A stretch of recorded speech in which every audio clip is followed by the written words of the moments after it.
Olá, gente. Hoje eu estou aqui com um prazer enorme de ter o Juliano Souza comigo. Tudo bem aí em Florianópolis, Juliano? Tudo bem, Marcelo? E aí? Tudo 100%. E muito obrigado aí por tirar um pouco do teu sábado aqui para conversar comigo. Juliano, conta um pouquinho pra gente o que que você faz hoje, qual é o teu cargo hoje? Hoje eu sou líder de engenharia dos times de streaming ao vivo e vídeo on demand da Fox. Então a gente Pô, cuida que da bacana, cara. streaming de esportes e de entretenimento deles. Sensacional. Daqui a pouco a gente vai falar um pouco mais sobre isso, mas deixa eu voltar um pouco no tempo aqui e Uhum. te perguntar como é que computação, como é que tecnologia apareceram na tua vida? Como é que foi isso? Conta pra gente. No meu caso é bem engraçado porque é bem diferente da romantização que acontece para algumas pessoas, né? Eu, na verdade, meu ensino médio foi em eletrotécnica, nada a ver com computação, e eu ia fazer engenharia elétrica. Só que aí um belo dia meu pai estava lendo um jornal na sala assim, a gente tomando um café da manhã. E tinha uma notícia de que tecnologia ia ter um boom muito grande e quem tivesse preparado antes desse boom ia se dar muito bem. Aí meu pai falou: pô, por que que você não faz ciência da computação ao invés de fazer engenharia elétrica? Eu acho que vai ser uma área que pode gerar um futuro muito melhor para você do que a engenharia elétrica vai gerar. Uhum. Eu, como não tinha muita preferência por nada e gostava muito de computador, eu falei: ah, não, claro, vou tentar, por que não? E aí fiz ciência da computação na Universidade Veiga de Almeida. E aí foi assim que eu entrei em tecnologia. Bacana demais. Você é como eu, é do Rio de Janeiro, né? Esse sotaque aí não esconde. Aham. Universidade Veiga de Almeida, uma das universidades do Rio de Janeiro. Isso. Bacana demais, cara. E é incrível como uma notícia, né, que sai, abre ou norteia um caminho na tua vida, né? Muito interessante isso. E conta um pouquinho pra gente, conta um pouquinho mais sobre, o teu curso médio era parte de eletrotécnica? Como é que era? Me formei em eletrotécnica na FATEC de Marechal Hermes. Então, Bacana. focado para a parte elétrica de motores, instalações elétricas, projeto elétrico e etc. Eu cheguei até a tirar o CREA, mas cancelei depois de não usar. Tomou choque? Muito. Mas tomara que não tenha tomado choque com o computador, né? Não, Mas não. como é que foi essa? Você terminou o ensino médio e você foi para a faculdade, né? Foi aí que você teve na exposição maior à computação, à ciência da computação. Conta um Uhum. pouquinho pra gente como é que foi esse curso da computação, como é que foi o curso na Veiga de Almeida. Bem conturbado, porque eu fiz o primeiro ano de ciência da computação na Veiga de Almeida. E depois todo mundo começou a falar que o curso da Gama Filho era muito bom. E aí eu me transferi para a Universidade Gama Filho. E Incrível. pouco tempo depois a Universidade Gama Filho faliu. E Eu ia aí falar isso. eu tive que voltar para Veiga de Almeida. Só que na hora de voltar, a equivalência de diplomas não bateu tanto. Porque a Ai, Veiga de Almeida era muito mais exigente do que a Gama Filho. Então eu tive que refazer 2 anos de faculdade. Então, ao invés ai, de completar a ciência da computação em 4 anos, eu levei quase 7 para completar. ai, ai, ai, ai. Dor. É incrível isso, né, cara? Porque se você me permite aqui falar um pouco da Gama Filho também, que eu, quando moleque, isso há 200 anos atrás, eu fiz a quarta série do ensino básico no colégio Gama Filho. O colégio era Nossa Senhora de Piedade, que era do complexo do Gama Filho ali. E a universidade era enorme, era gente do dado. Toda vez que alguém me fala assim, a universidade faliu, eu fico assim, eu não acredito, cara. Eu tenho dificuldade com o tamanho daquela universidade, como é que aquilo pode ter falido tanta gente. Enfim, Bem bizarro. infelizmente é bem totalmente bizarro. Mas aí você voltou para Veiga de Almeida e você terminou o curso e teve que refazer 2 anos de curso, que certamente teve um impacto aí no tempo da tua vida, né? Eu E, quase e como desisti, é? na verdade. A Eu minha imagino. atual esposa que me incentivou muito a concluir o curso. Falou: ah, você já veio até aqui, agora termina. Bom, e a tua esposa estudava com você? Ou se me permite fazer Então, essa pergunta? ela estudava na Unirio, na verdade. Ela se Uhum. formou em análise e desenvolvimento de sistemas também. Ah, bacana, cara. Bacana. Uhum. E será que tem essas discussões do tipo, ela prefere Java e você prefere Go? Tomara que não, né? Senão dá confusão. Ela programava no início da carreira dela, mas depois ela mudou para análise e qualidade. Só que é engraçado porque o primeiro emprego dela provavelmente era o emprego dos sonhos de muita gente. O primeiro trabalho da minha esposa foi na Microsoft. Só que Pô, ela sensacional, trabalhava cara. com PowerShell e etc., que não são coisas tão Uhum. agregantes assim para desenvolvedor, né? Não é tão emocionante, não te traz tanto desenvolvimento pessoal. Ela pensou que programação era aquilo dali, começou a achar muito chato, aí saiu da Microsoft e foi trabalhar com qualidade de outra empresa. Incrível, né, cara? Incrível. Eu sempre acho impressionante assim os caminhos que vão abrir na vida das pessoas, né? O destino vai levando as pessoas em certas coisas, né? E é bacana que ela te incentivou também a você terminar o curso, né? Que isso certamente teve uma importância grande na tua vida também, né? Ah, com E o que certeza. que você... Conta um pouquinho pra gente o que que você aprendeu nesse curso, que tipo de cadeiras, que tipo de exposição à programação e outras cadeiras, e também não só isso, mas também o que a faculdade contribuiu para você em termos de aprender a trabalhar em grupo, aprender a trabalhar como chama? Eu ia falar deadline, com prazo, né? E aprender. Exatamente, cronograma. Como é que foi isso para você? Como é que foi É, essa parte do curso? é uma realidade bem diferente de Uhum, quem se formou no ensino médio de escola pública, né? Então, quando você vai para uma universidade, a cobrança é muito maior, as matérias estavam bem mais avançadas do conteúdo que eu tinha tido no ensino médio. Por sorte, os primeiros semestres são meio que de nivelamento, né?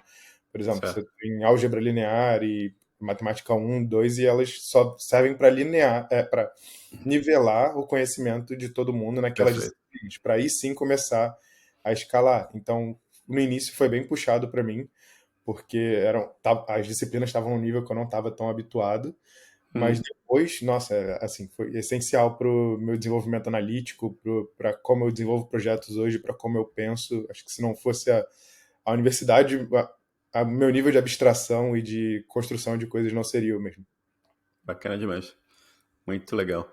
E você começou a trabalhar ainda quando você estava na faculdade ou depois da faculdade? Como é que foi isso para você? Eu comecei a estagiar, eu estava no segundo período da universidade. Uhum.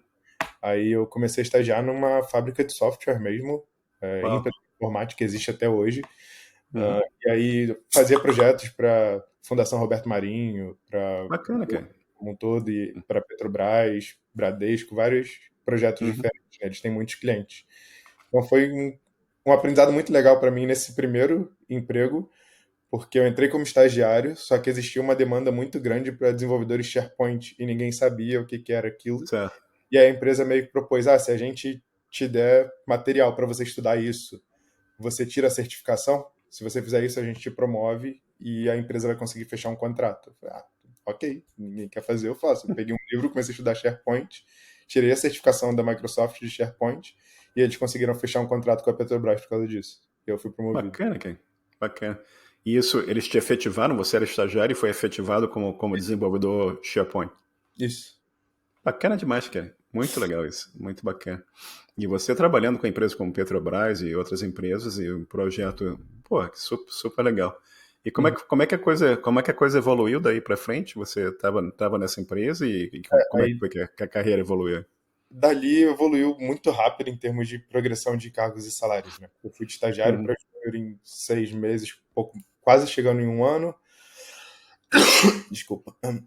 Aí dali eu já assumi como júnior, só que aí a empresa começou a pegar outros projetos muito bons e eu continuei me aprofundando nos conhecimentos Bacana, que cara. precisavam. Eu fui promovido para pleno menos de um Uhum. ano depois também. Só que dali Caramba. eu recebi uma proposta muito boa para trabalhar na Módulo Security, que era uma empresa ali no centro da cidade do Rio também, que eles faziam gestão de governança e risco para as empresas. E eu achei que Uhum.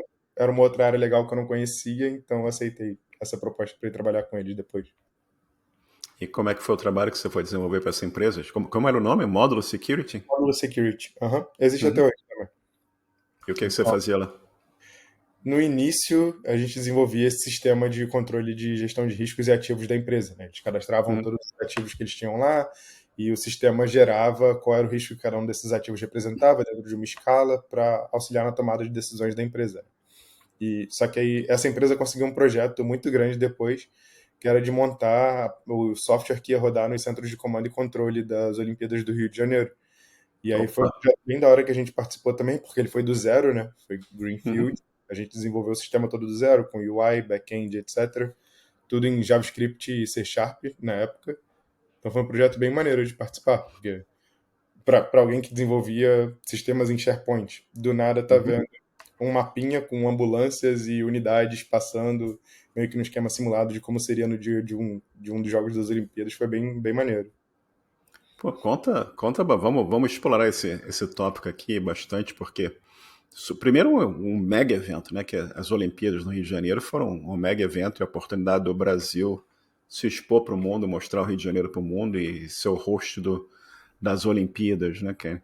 E o Uhum. que é esse sistema, esse centro de comando e controle? Explica para a gente um pouquinho que era o problema que estava sendo resolvido pelas aplicações, pelo sistema que você trabalhou. Ele servia para montar as melhores rotas para as delegações poderem passar e para os serviços de apoio, né, como ambulâncias, policiais, corpos de bombeiros, onde eles podiam passar melhor para poder conseguir chegar onde eles deveriam para cumprir seus objetivos. Então era o centro de comando e controle, ele serviria justamente para guiar essas unidades de apoio numa necessidade de emergência e também para guiar as delegações para a melhor rota caso alguma coisa tivesse acontecido no meio do caminho. Uhum. Ou seja, um sistema de navegação, Uhum. né, que é ir do ponto A para o ponto B e existe a necessidade de ou uma delegação de algum país se deslocar, algum time se deslocar, ou uma Uhum. unidade de emergência de ambulância, ou bombeiros, ou polícia se deslocar do ponto A ao ponto B, e esse sistema orienta essas unidades no deslocamento. Uhum. Isso. E você falou que o projeto foi C Sharp e JavaScript? Isso. Dá uma ideia pra gente do projeto, do tamanho do projeto, da quantidade. Você tem ideia da quantidade de gente envolvida e o tempo Na época, que foi implementado isso? na época eram umas 60, 70 pessoas da equipe de desenvolvimento Hum, e levou mais ou menos um ano e meio para ficar pronto. um contrato grande para a empresa, né? 60 pessoas. Isso tudo saiu do zero. Isso aí saiu do zero. Esses funcionários já eram funcionários da empresa. Pouca gente foi Hum, contratada a mais para esse projeto. certo. Mas o projeto propriamente dito foi desenvolvido do zero. Foi, exato. E levou um ano para ser Uhum. desenvolvido, né? Sim, a Bacana gente tinha demais. uma ideia do que a gente queria fazer, então não foi tão demorado.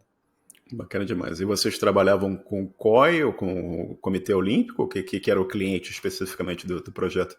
O cliente era o governo federal, diretamente. Bacana, cara. Uhum. Bacana demais.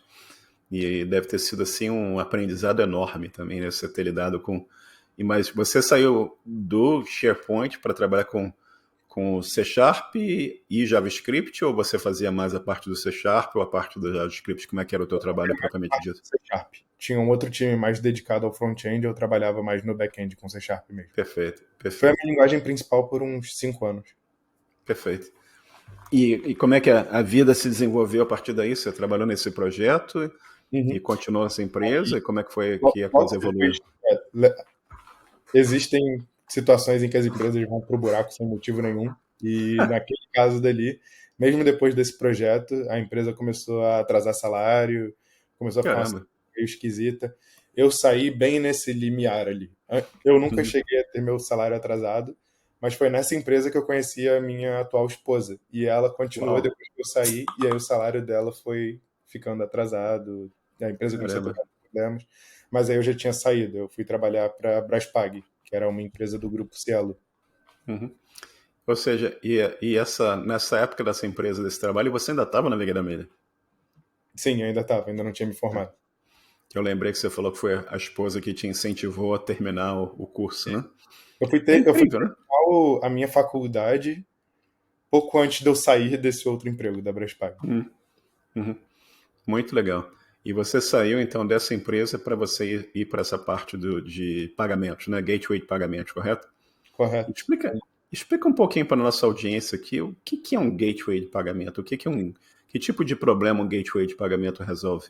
Quando empresas precisam vender seus produtos de forma Uhum, online, elas precisam integrar com diferentes provedores de compra, né? Com cartão de crédito, débito, boleto. E é muito uhum. mais fácil você integrar com uma API única do que você ter que lidar com as diferenças de implementações para cada uma dessas coisas. Então, o gateway de pagamento ele trata dessa logística. Você integra com a API do gateway e o gateway é responsável por gerenciar todas as formas de pagamento e todos os seus recebíveis, como você vai receber e quando. E esse gateway lida com coisas do tipo PayPal ou Stripe, coisas do gênero também, ou não? Não, esses são outros gateways de pagamento também. Outros gateways, tá? Mas ele lida se o cliente está comprando alguma coisa com cartão Visa ou cartão Mastercard, o que seja, o gateway de pagamento tem a lógica de business para lidar com esses variados tipos de pagamento, né? Tudo isso. Perfeito. E você foi trabalhar nessa empresa e conta um pouquinho pra gente como é que era a stack de desenvolvimento desse projeto. Era bem parecida com o que eu já trabalhava antes, então era C Sharp também, só que Uhum, na módulo as coisas eram mais on-premise, e na uhum, Braspac as coisas já estavam já na nuvem. Então eles usavam perfeito. Azure para tudo, só Uhum, que tudo ainda não estava na época de containerização, então era tudo perfeito. máquinas que a gente mesmo Uhum, escalava, fazia o deploy para elas, a API estava publicada por um reverse proxy uhum. e todo mundo consumia por ali. Ou seja, basicamente você tirava os servidores que estavam no data center local e colocava servidores na nuvem da Microsoft, Uhum. instalava a tralha toda que tinha que instalar nos servidores e Exato, botava aquele em operação e dava manutenção naqueles servidores que estavam na nuvem, né? exato, assim como os antigos faziam. É. E conta pra gente, a gente estava conversando em off aqui, na ideia de. Eu sem entender. Perdão. Você tem uma carteira de clientes usando esse produto Uhum. e possivelmente você está aí falando de milhões de transações sendo processadas o tempo todo, né?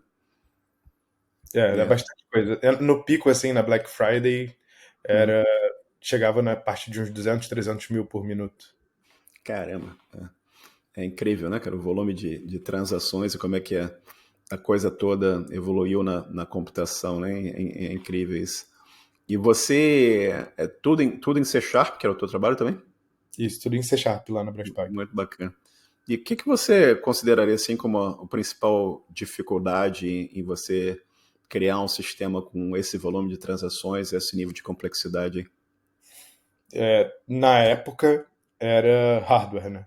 Toda vez Hum, que você precisa lidar com esse tipo de volume, você precisava ter mais hardware e isso aumenta o seu custo. A linguagem que a gente estava usando já não favorecia muito isso, né? Hoje em dia eu tenho conhecimento para isso, mas na época, o C Sharp é uhum, maravilhoso, vai servir para tudo. uhum. E a gente acabava pagando mais em computação, né? Escala horizontal mesmo. E na época, para isso, era o que você precisava para poder atingir esse objetivo de ter uma escala maior. Hoje em dia, isso já não é mais tão verdade. Perfeito. E você ainda lida com esse tipo de gateway? Não, né? Na Fox você está com um trabalho totalmente diferente disso, né? Sim, totalmente diferente. Foi bacana. Mas também tem um problema de escala gigante, né? Mas a gente pode falar disso quando chegar na Sim, Fox. vamos falar nisso. A escala, outro tipo de problema também, né? Você deve estar notando que eu sempre pergunto assim, que tipo de problema que você lida? A aplicação propriamente dita ela é para resolver algum tipo de problema. Nesse emprego aqui, nessa iniciativa, vocês estavam trabalhando, como você falou, um gateway de pagamento que permitia a clientes diversos de e-commerce, o que seja, para Uhum. fazer transações com métodos de pagamento diversos, né? É Isso. bacana, bacana demais. E como é que a vida evoluiu? Como você continua nessa empresa ou você foi para Ah, outra? Como é que a coisa andou? dali, eu já não estava mais com interesse de ficar morando no Rio de Janeiro, então eu já Hum, estava pensando em sair do Brasil, etc., como o movimento de quase todo carioca que assume que o Brasil inteiro é igual ao Rio de Janeiro. Ah, Só que aí eu recebi uma proposta para trabalhar no Mercado Livre. E uhum, aí não era para o escritório de São Paulo, graças a Deus, era para trabalhar em Florianópolis. Aí eu bacana. falei, pode ser uma oportunidade legal, eu não conheço Florianópolis, vou pesquisar sobre. E na época, quando eu pesquisava, o IDH e a segurança de Florianópolis eram sempre topo do ranking em relação às capitais no país todo, né? Eu falei, pode ser um movimento legal, quero ver como deve ser morar numa cidade assim. Uhum, Então, o movimento, na época, foi nem tanto por causa do Mercado Livre, porque eu não sabia que o Mercado Livre era tão grande quanto ele é, uhum, foi mais para morar em Florianópolis. E aí, certo. minha esposa juntamos as nossas coisas, ela estava trabalhando remoto já, e a gente foi para Florianópolis. E lá, o Mercado Livre é gigante, o projeto era enorme, a gente estava. Quando eu entrei, era o início do desenvolvimento do mercado envios, que era a parte de logística de envios deles. Uhum, Qual é, qual é a melhor forma de você calcular frete para levar o uhum, pacote do ponto A ao ponto B? Quem que é melhor para levar? É os Correios? É uma perfeito. transportadora? Qual que vai ter o Uhum, melhor custo para a empresa? E em escala, qual o melhor custo? Então, era um projeto bem diferenciado. E não só isso, dali evoluiu para uma outra coisa, que antes era só o cálculo de frete para levar de um lugar para o outro. E depois a gente já começou a desenvolver o software que controlava o galpão, os galpões que o Mercado Livre estava montando. Ele começou a comprar galpões gigantes para poder deixar produtos guardados lá, que aí é o que hoje em dia evoluiu para ser aquele mercado envios full, que é o que tem o símbolo do raiozinho quando você faz compra neles lá. E isso é o produto já está no galpão do Mercado Livre. Quando você compra, o Mercado Livre mesmo empacota e já manda direto para você. Então não tem nem o risco de, será que esse vendedor tem mesmo esse produto? Tem, está no galpão. Uhum. Então a Uhum. gente desenvolveu o software que controla o sorter de quando o pacote é descarregado do caminhão, ele cai numa esteira, a esteira bipa automaticamente, descobre para onde esse pacote está indo e move para uma esteira diferente para um caminhão que já vai levar ele para um outro lugar. Então já é uma lógica completamente diferente de gateways de pagamento. Você deve saber o que é o algoritmo do caixeiro viajante, né? Sim. Isso aí é um problema de roteamento que você tem aí, brabo, né? E Uhum. bacana demais você ver isso, né? E também interessante também a tua experiência com gateway de pagamento e como é que isso deve ter tido também uma influência grande de você nesse trabalho que você teve que desenvolver aí também para o Mercado Livre, né? E Uhum. bacana também essa parte da evolução do business, que começou em termos de calcular frete e evoluiu aí para ter o galpão com os produtos, já que aumenta a confiança dos clientes que o produto está disponível, né? Isso. E eu imagino o nível de complexidade dos problemas a serem solucionados também. Você pode dar uma ideia de que tipo, qual é a stack de desenvolvimento, o que, é que vocês usam em termos de linguagem, produtos em geral? Eu entrei no Mercado Livre, ele tinha parte do Codebase em Java, só Uhum, que essa empresa, o Mercado Livre comprou uma empresa chamada Achado, uhum, que era justamente uma empresa de cálculo de frete que existia aqui no Brasil.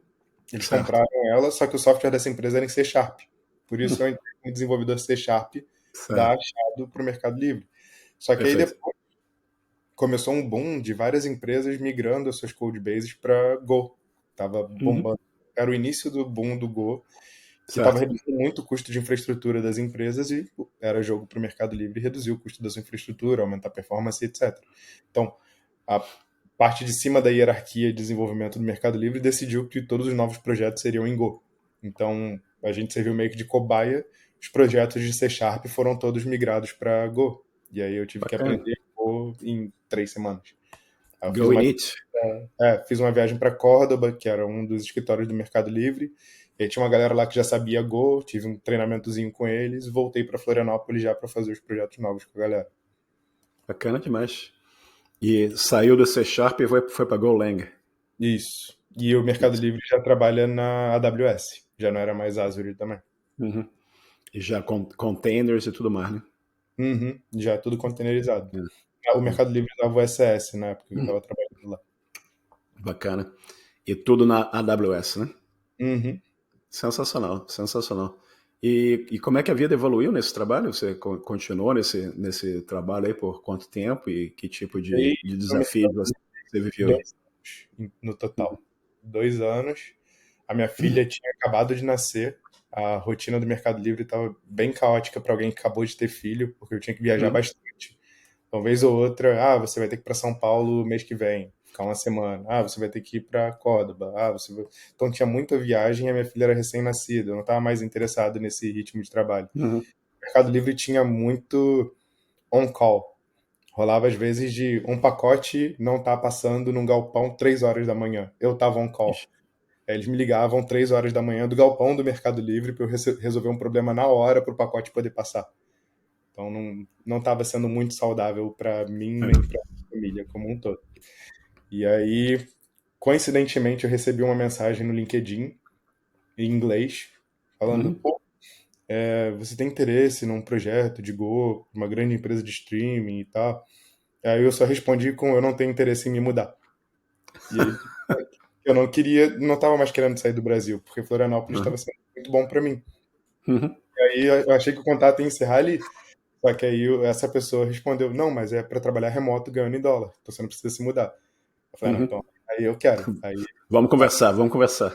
Aí a conversa evoluiu, ele me explicou que o projeto era para Fox, que a Fox Uhum, tinha boa parte dos seus backends de streaming desenvolvido em Node.js e que isso uhum. não estava performando legal e estava sendo muito caro. Então a Fox teve a mesma ideia que o Mercado Livre na época, de migrar tudo Passar que para eles tinham Go. para Go. Uhum, Exato. Então eu seria o primeiro desenvolvedor da parte de streaming ao vivo com conhecimento em Go. Então era para eu entrar, trabalhar com mais 4 pessoas na época, nosso time no total eram 5 pessoas, e a gente tinha 7, 8 meses para desenvolver um serviço novo de streaming que o MVP ia ser o Super Bowl daquele ano. Então, uh, só o Super Bowl? o time trabalhou muito rápido quando eu entrei, então a gente conseguiu fazer um MVP muito rápido. Não tinha Dynamic Ad Insertion, então não precisava costurar propaganda no stream. Era literal só fazer o stream de Super Bowl sem engasgar. Então, é um projeto bem ambicioso. Funcionou, por isso a gente estou aqui. E assim que funcionou, eu acabei ganhando muitas benesses na Fox, né? Porque eu entrei como desenvolvedor sênior, só que depois de ter dado certo, eles me promoveram para líder de engenharia e me colocaram com um time meu. Bacana demais, bacana demais. E antes da gente andar um pouco aí, vamos falar do Super Bowl, é o maior evento de futebol americano dos Estados Unidos, é a final do campeonato de futebol americano, né? E é uma responsabilidade grande, né? Que se esse evento não funciona, a sua carreira teria sido tanto quanto limitada, né? Sim. É só a maior fonte de renda da empresa, de qualquer empresa que ganha os direitos de fazer o streaming, né? Só o que eles ganham de propaganda é uma grana absurda. Sustenta essa infraestrutura por 2 anos. Você pode dar uma ideia, que você está falando de streaming, você está falando de Go, que tipo de problema que estava sendo resolvido? O que vocês tinham que criar para fazer esse streaming de vídeo funcional? Era streaming do que para onde? Para múltiplos clientes? Para um cliente único? Explica um pouquinho esse problema para a gente. Cliente. O stream da Fox, a Fox tem aplicativo Fox Sports para muitos aplicativos, para múltiplos dispositivos, para web, para Android, iOS, Chromecast, PS5, Xbox, para todos os tipos de clientes tem um aplicativo do Fox Sports. Então tem um time que trabalha só com um framework de clientes para poder tocar os canais da Fox, os canais 24/7 e os streams de evento. E tem o time que trabalha na parte de back-end, que é o meu time, que nesse caso a gente desenvolve APIs que suportam o encoding, o transcoding do vídeo, Dynamic Ad Insertion, que é inserir a propaganda baseada no que a internet conhece a respeito do seu perfil, múltiplos CDNs para poder fazer o stream, porque de repente a Akamai não é tão rápida para onde você está, mas a Fastly é, então eu tenho que conseguir identificar isso e te devolver um stream pela Fastly.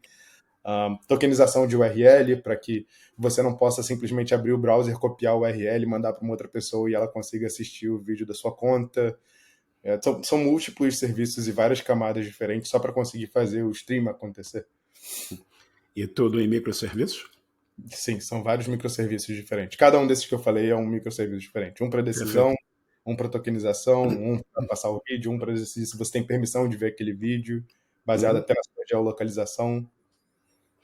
E você perdão, e você e eu estamos com gripe aqui. E você mencionou CDN. Explica para nossa audiência aqui o que é uma CDN. A tradução literal é Content Delivery Network, né? É a rede que vai te entregar determinado conteúdo.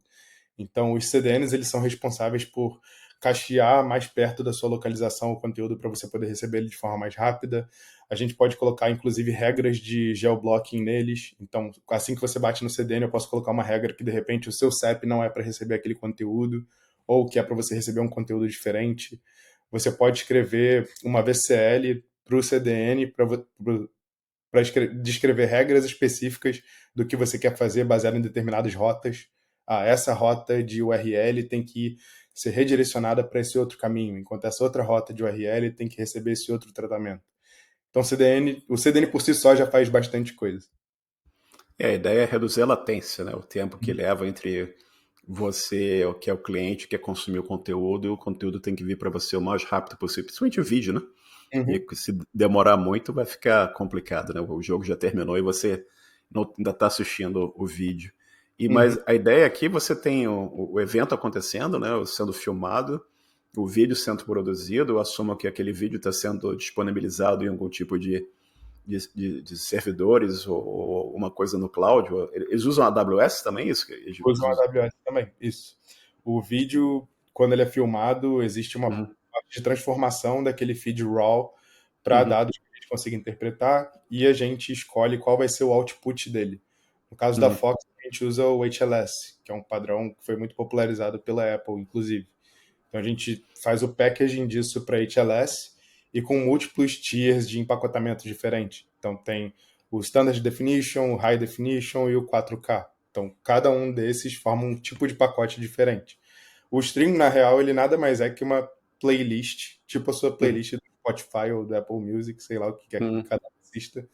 Mas quando você pede um arquivo M3U8, você ganha uma playlist de volta.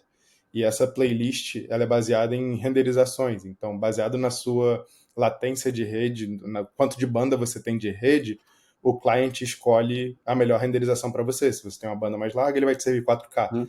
Não vai te servir em Full HD ou Standard Definition.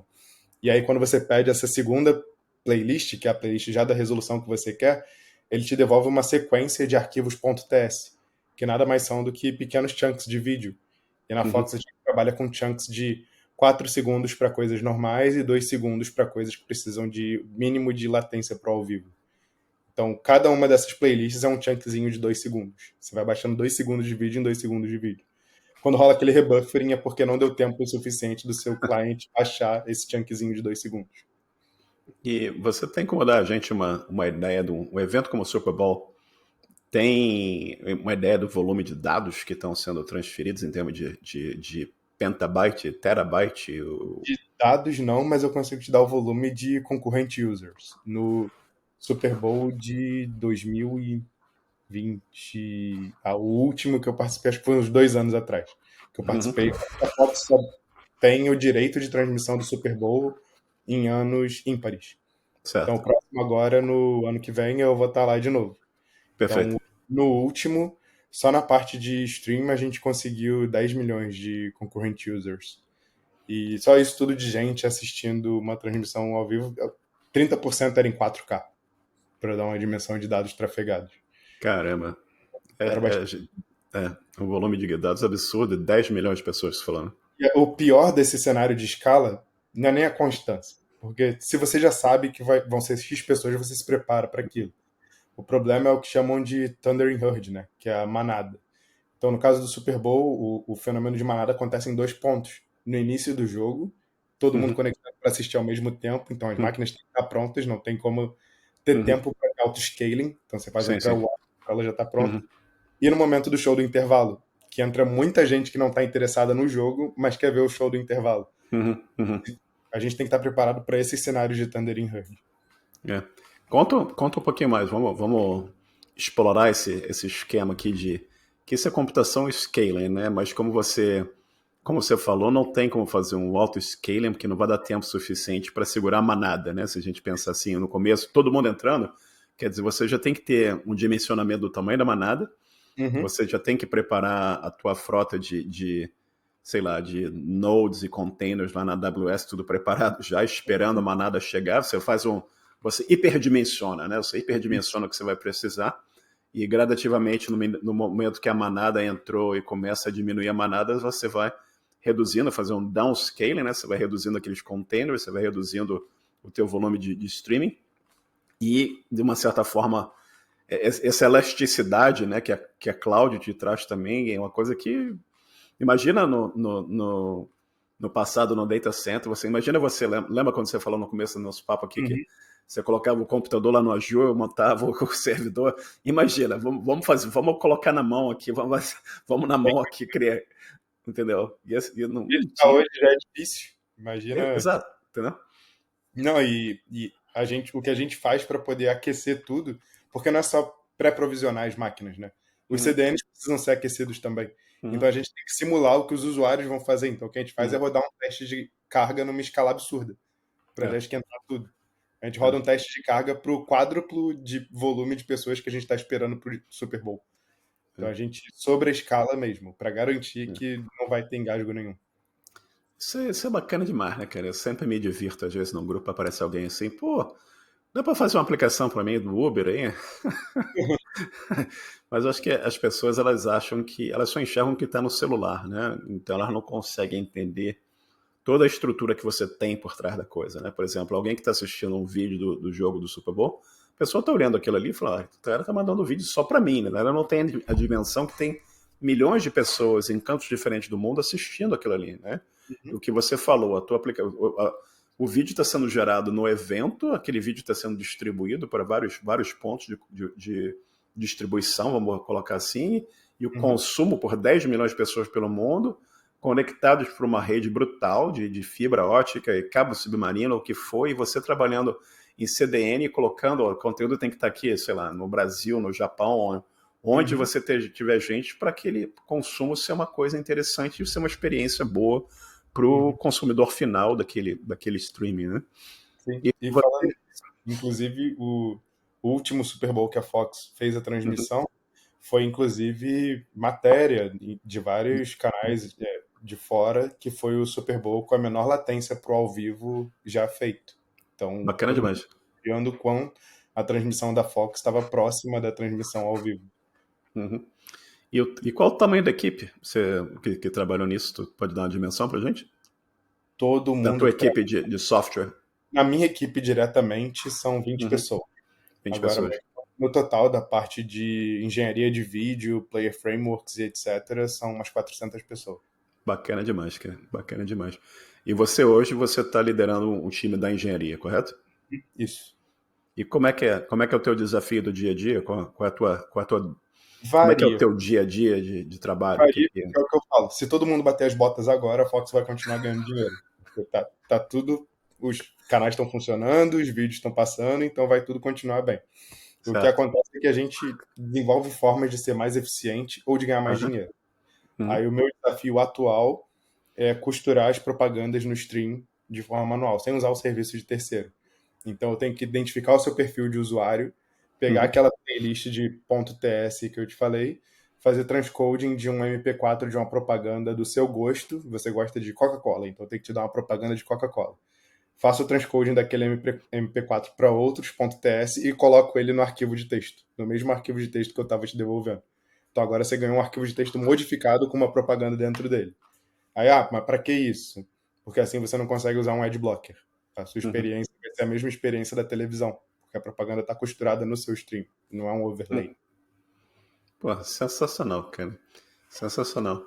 E a tecnologia e a análise de dados que você está fazendo também é grande, né? Que você tem que entender quem é o teu consumidor para você poder realmente me gerar um anúncio mais interessante, né? Se você, sei lá, se eu tô no Brasil, você vai me anunciar um refrigerante que só é vendido no Japão, eu vou olhar assim, por É, que não eu tô adianta. vendo essa propaganda aqui do Japão, né? Você tem que me oferecer uma propaganda de alguma coisa que é consumível a nível local, que se adequa ao meu profile, né? Eu assumo que vocês têm coleta de dados relacionados a, sei lá, o que, que o cliente está usando, que te ajuda a manter um profile daquele cliente, e você usa esse profile para gerar o anúncio que você, como disse, vai costurar dentro daquele streaming que está sendo oferecido para mim, correto? Uhum. A Fox tem um time de data science inteiro, bem grande, só responsável por esse tipo de coisa. E tá todo mundo no Brasil ou tá espalhado pelo mundo? Não, da Fox aqui no Brasil tem 7 pessoas, eu acho. Caramba, cara, sensacional. Todo mundo nos Estados Unidos. E na O, Índia. teu, o time que se reporta a você tá no Brasil ou tá espalhado pelo mundo também? Estão nos Estados Unidos. Sensacional, muito legal. E todo mundo trabalhando com Golang? Todo mundo com Go. Sim. Desde que eu Muito. entrei, todo mundo de engenharia de vídeo trabalha com Go. Os códigos em Node são legados e tem pouquíssimos. A maioria já foi Uhum, migrada. é. Interessante para mim que já começou há tanto tempo no mercado, como eu falei para você, ano que vem eu vou fazer 39 anos de praia, e acho que essa é uma 39 anos de praia, acho que só quem nasceu no Rio de Janeiro entende essa expressão. É, Cobora é legado, né? Eu acho engraçado o pessoal falar para mim que Java e Node.js são legado agora. Isso é, É, isso é é a questão, divertido. são ótimas ferramentas. Node é Ah, maravilhoso. Depende ah, do projeto. Tem que claro. escolher o que você vai usar em determinados projetos, né? É. E a performance da coisa também, né? Dependendo do volume de transações que você tem que processar, é exatamente o que você falou, né? Você tem ferramentas diversas, e mal comparando, você vai trabalhando com martelo, com serrote, com, sei lá, com alicate, tem Sim. problemas diferentes que cada ferramenta daquela consegue solucionar, né? Você tem como da engenharia, você tem que definir que tipo de ferramenta é mais adequada para solucionar o problema propriamente dito, né?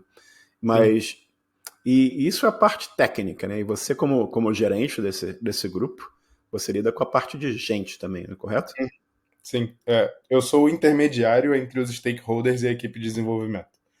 Então, os Perfeito. stakeholders têm um sonho, eles querem chegar nesse lugar, E aí eu tenho que dizer para eles se é possível ou não, como é possível, ou o que a gente tem que Hum, abrir mão para poder entregar o que eles querem no prazo que eles já venderam. certo. Eles já se comprometeram no prazo, você fala assim, ó, como eu tenho esse prazo aqui, vai ter que me dar mais 5 caras aí para me É, ajudar a fazer isso aqui, porque só os 5 que tem aqui não vai dar conta do recado, né? e é muita coisa contratual, então é engraçado, porque Hum, tem que sair logo, porque é questão uhum, de mercado. Se a gente não sair, um outro player uhum, desse mercado vai fazer isso no nosso lugar. E ah, aí eles já venderam para um monte de gente, porque eles precisam de pessoas que querem anunciar, então eles falam: a gente vai ter esse produto novo, você quer anunciar aqui? Quero, já vendeu o contrato do anúncio, então você vai ter que fazer aquilo dali. uhum. Isso é bacana demais, né? Que é um business totalmente diferente, né? Agora eu te pergunto, quando o senhor, seu pai, virou para você naquele dia que ele leu o artigo lá no jornal, revista onde ele estava lendo, e falou assim: olha, o futuro é negócio de computação.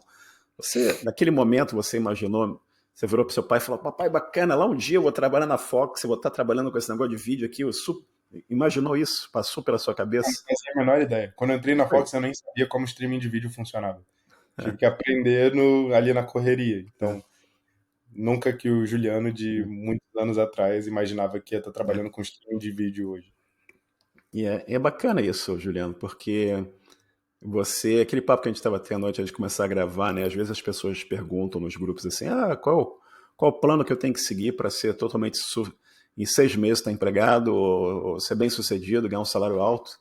E eu falo sempre para as pessoas: cara, você tem que ter um plano definir um plano, mas vai seguindo o plano, tem um plano B, tem um plano C, e vai adaptando o plano à medida que a vida vai evoluindo, né? Que portas vão se abrindo, ou portas vão se fechando, e você tem que estar em constante adaptação, né? Você tem que ter.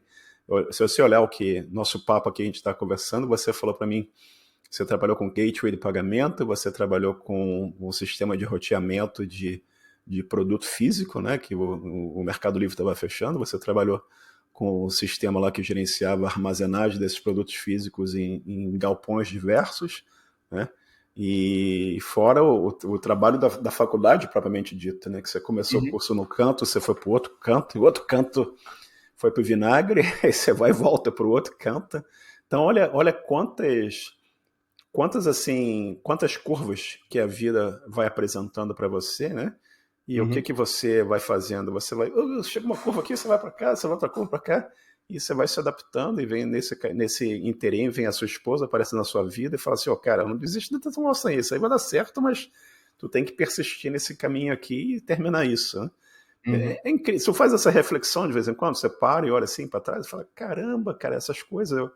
É incrível. Eu sempre fico nessa. Para mim é um privilégio entrevistar as pessoas aqui nesse podcast e ouvir essas histórias, entendeu? De quantas coisas vão acontecendo. Também você nota a persistência das pessoas. É o que você falou. O problema apareceu para você falar: faço a menor ideia do que é isso, mas vou aprender e vamos à frente, entendeu? Que é mais uma característica do profissional de TI também. O problema aparece, você vamos em frente, vamos entender o que é o problema, vamos persistir, daqui a pouco a coisa vai estar alinhada e evoluindo. E você teve reconhecimento, teve promoção, você está liderando um time que está nos Estados Unidos, que você falou, correto? isso. Em inglês o tempo todo. Sim, o tempo todo. E como é que foi o aprendizado do inglês para você? Você fez curso Eu formal? Como é que foi isso para nunca você? fiz curso formal, só que eu sempre fui muito fã de jogos de RPG, Final Fantasy, Certo. etc. Tem muito texto, eu sempre fui curioso e quis saber o que os bonecos estavam falando. Então eu aprendi inglês por causa de jogo, música e filme, e é isso. Bacana demais. É um aprendizado. Só que aí, como eu gosto muito de música, então música é Uhum. uma coisa que tem muita variedade de palavras, muita variedade de frases, então só ali você consegue formar um vocabulário muito extenso, só com Uhum. música. E você ficar cantando aquelas músicas também te ajuda com pronúncia. Então, É. você acaba treinando os dois lados, é muito bom. Isso tudo gerando vocabulário, a prática do dia a dia, você vai aprendendo com as outras pessoas, as pessoas vão aprendendo com você e a coisa vai aprimorando cada vez mais também, né? E é bacana também você ver o que trabalhar para gringa, né, como o pessoal no Brasil fala, né, o que isso trouxe de opções para as pessoas também, né, e ver também que é interessante, eu lembrando aqui que você falou para mim, que vem a mensagem no LinkedIn e você falou: tô interessado não, Uhum, mas ainda bem que a pessoa do outro lado falou assim: não, pera lá, deixa eu te explicar que não é para você mudar, é para você trabalhar daí. Você, opa, diferente, né? Porque você poderia ter fechado uma porta ali enorme, aquilo abriu uma porta enorme na tua vida, né? Você viu? Isso faz quase 6 anos. Essa pessoa é minha amiga até hoje. É incrível, né, cara? Essas coisas, esses eventos que acontecem na vida da gente são absurdamente incríveis, né? E, Uhum. cara, olhando assim, pensando nessas coisas todas, e você falou para mim de sistema de controle operacional, controle de central de comando da Olimpíada, você falou de gateway de pagamento, você falou de toda essa complexidade aqui de sair de criar lá os seus servidorzinhos lá no Azure, sem container, sem auto-scaling, sem nada, e você está hoje nessa mega complexidade que é o sistema de streaming da Fox, que scaling, auto-scaling já não dá conta do recado, você tem que fazer um preloading das coisas, entendeu? E você pensa assim, pô, que o futuro... Será que tem alguma coisa que interessa o Juliano do futuro, que o Juliano pensa assim, pô, seria interessante, quem sabe um dia eu trabalhar com esse tipo de problema, ou esse outro tipo de tecnologia, isso passa na tua cabeça? O que o Juliano do futuro você acha que terá interesse em lidar? Pô, pior que não. Eu acho que eu me encontrei nessa área, sabe? Porque quando você pensa nos múltiplos aspectos disso, trabalhar com mídia e com o que as pessoas estão assistindo é algo muito maneiro, porque você vê o resultado do seu trabalho no dia a dia das pessoas. Se está todo mundo tendo uma boa experiência, ninguém vai ficar no Twitter reclamando que o vídeo deles não está funcionando. E aí, quando tem um mega evento de NASCAR, de NBA, da NFL, do Super Bowl, pô, você tá lá e vê acontecendo, pô, é muito, muito maneiro. E é um mercado que dificilmente você tem layoffs. Nesses 6 anos que eu tô na Fox, a Fox não teve nenhum layoff igual às outras empresas de tecnologia. Já vai demitir 10 mil pessoas, já vai demitir 5 mil pessoas. Enquanto todo mundo estiver gostando de futebol americano, tá tudo 10. Então, o que o Juliano quer é manter essa tranquilidade para se aposentar feliz e dar um bom futuro para sua filha. Estabilidade, né, cara? Estabilidade bacana aí. E realmente é o que você falou, é um problema que você lida com um problema complexo, né? Você lida com um problema, vamos dizer assim, é um problema de business complexo, é um problema de engenharia complexo, né? Uhum. E tá lhe dando a oportunidade também de você estar trabalhando com tecnologia de ponta, né? Você está trabalhando com AWS, com Cloud Computing, você está trabalhando com containers, você está trabalhando com streaming de vídeo, encoding, decoding, CDN e o Diaba 4, né, cara? Não tem, né? E eu tenho certeza que você tem um esquema de, como você falou, você tem todo um time de data science trabalhando em cima disso, machine learning e todo tipo de AI sendo usado aí para aprimorar esse funcionamento dessa máquina toda e gerar anúncio para cliente, porque o que os caras ganham é dinheiro em cima de anúncio, né? Estão vendendo, estão produzindo conteúdo, mas eles querem cada vez mais aprimorar o que estão fazendo com relação ao anúncio e venda desses anúncios o mais rapidamente possível para os clientes que estão consumindo o conteúdo que eles estão produzindo, né? E Uhum. bacana demais, cara. E muito, muito legal. Mas a gente olhou para o futuro, a gente falou do futuro, a gente falou do presente. E o passado, olhando para trás aqui, você mudaria alguma coisa na tua vida, no que você fez aqui? O que tu acha? Ah, nada. Eu sou daquela filosofia de que a gente só tá onde tá justamente por causa de tudo que aconteceu. Eu preferia É, não arriscar estar num lugar diferente do que o que eu tô hoje. é tipo aquela coisa do. Muda uma pecinha do passado, muda tudo, né, cara? Uhum. É bem. É o tal do efeito borboleta, né? Já viu isso? Sim. Amo o filme, inclusive. É incrível isso, né, cara? Realmente as coisas acontecem e vão gerando o que você é hoje, né? É Uhum. bem, bem interessante isso. Cara, e a gente estava conversando aqui sobre o grupo lá dos programadores, né? Eu falei para você, a gente tem um grupo lá no Telegram com cerca de 4 mil pessoas, a gente tenta ajudar, orientar as pessoas que estão começando, e a ideia do podcast aqui é inspirar as pessoas e que elas sigam um caminho semelhante ao que você mostrou pra gente aqui, né? O que você mostrou pra gente aqui? Lá um belo dia você não sabia absolutamente nada de que era computação, né? E Uhum. você estava lá na eletrotécnica ou elétrica e teu pai falou assim, oh, esse negócio de computação aqui é o futuro, parece ser interessante, que você falou assim, beleza papai, vou seguir esse caminho. E olha onde Uhum. você chegou hoje, né? Sim. Então, ninguém sabe onde o futuro irá te levar, né? E pensando Uhum. nessas pessoas que têm tantas dúvidas, tantas perguntas, já tem recomendação para quem está começando? O que você sugere para essas pessoas? Uma coisa que sempre me ajudou muito foi estar aberto a oportunidades. Estar aberto a ouvir o que os outros têm para falar, estar aberto a testar coisas. Porque se você só nega e fala, não, eu acho que eu não vai ser uma boa fazer isso, você está literal desistindo de testar aquilo, ver o que aquilo poderia trazer para você. Então, todas as minhas mudanças de emprego, mudanças de decisão em vida, os meus pais sempre falaram: Ah, tem certeza que você vai fazer isso? Pô, onde você está tão legal, todo mundo gosta tanto de você. Se eu tivesse ouvido onde você está tão legal e todo mundo gosta de você, eu com certeza não teria conseguido o que eu tenho hoje. Uhum. Então, o que vale a pena é você se arriscar mesmo. Se você vê que tem uma oportunidade que pode ser legal para você, vai, abraça, tenta, porque o que você não tenta, você pode acabar se culpando depois por, o que será que teria acontecido comigo se eu tivesse abraçado aquela oportunidade? Então, é sempre bom arriscar. Então, se você é novo na área, está procurando alguma coisa, cara, arrisca. Manda mensagem para todo mundo, envia currículo, pergunta se alguém pode te ajudar com alguma coisa, porque ou não você já tem. Exatamente. E se você não tentar, você jamais saberá como é que teria sido, né? Uhum. Excelente, excelente recomendação. E Juliano, pensando aqui em livro, música, jogos, filme, qualquer outra coisa que você queira recomendar, tem alguma recomendação pra gente? E a música eu sou bem generalista, então nem recomendo nada, não. O livro, eu gosto muito de fantasia. Só que Uhum. meu último livro foi uma grande decepção para mim, que foi o Nome do Vento, que é a trilha do Crônicas do Matador do Rei. Excelente os 2 primeiros livros, só que o cara tá me devendo o último livro há uns 10 anos já. Então, assim, não sei como termina a história. Posso dizer que até a metade ela é muito boa, mas leiam os 2 primeiros livros e fiquem putos igual eu, que o terceiro não saiu. É, legal, cara. E Boa, de jogo, boa. eu gosto muito de coisas para relaxar. Então, hoje em dia, eu tô viciado em Cities Skyline. Muito bom para poder esquecer da vida. Com uma musiquinha gostosinha de fundo, você constrói uma cidade bonita para as pessoas, vê os Uhum. carros andando, desenvolve transporte público. É bem da hora, é bom para esquecer da vida. Não joga uma bomba atômica no lugar, não. Nada de jogar bomba atômica. Todo mundo vivendo bem, o metrô funciona.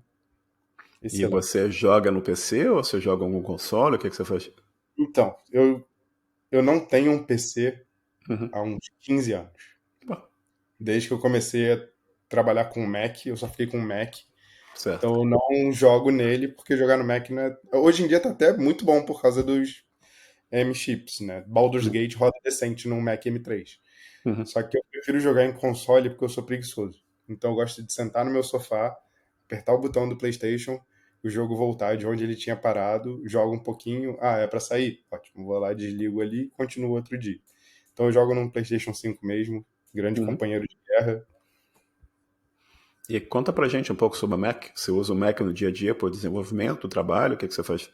Sim, eu uso um Mac para trabalho e é o Uhum. meu único computador. Eu, Uhum. por muito tempo, tive um MacBook Pro de 13 polegadas com o i5, me atendeu muito bem, Uhum. só começou a ficar muito lento recentemente, porque ele tinha 8 gigas de RAM. Então, Uhum. recentemente, abri um monte de coisa nele e estava começando a travar muito.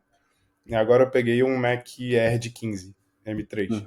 Excelente, porque eu não preciso ficar levando carregador para os lugares, eu posso ir trabalhar de É. lugares mais... Por exemplo, quando está muito calor, eu gosto muito de trabalhar fora de casa. Eu vou para Uhum. praia, eu vou para um café, eu vou para algum lugar e trabalho de um lugar diferente, porque ficar dentro de casa no calor é muito ruim, mesmo com ar-condicionado. Sim.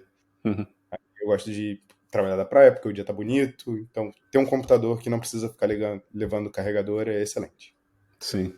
E o M3, os Macs com o M1, M2, M3 tem um tempo de bateria enorme, né? E pelo que eu li Hum. aqui nos M4, tem.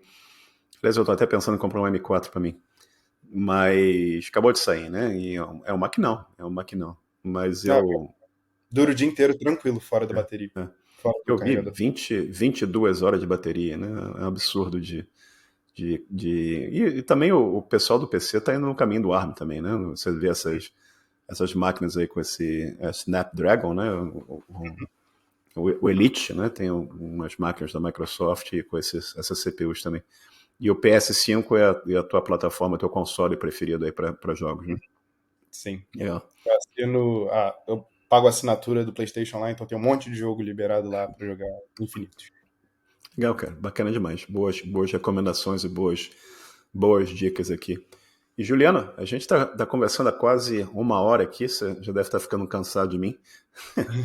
E tem alguma pergunta que eu não fiz, que você gostaria que eu tivesse feito? Não consigo pensar em nenhum. Mas se você tivesse me perguntado se eu consigo ingressos de Super Bowl, não consigo. Eu nem perguntei isso.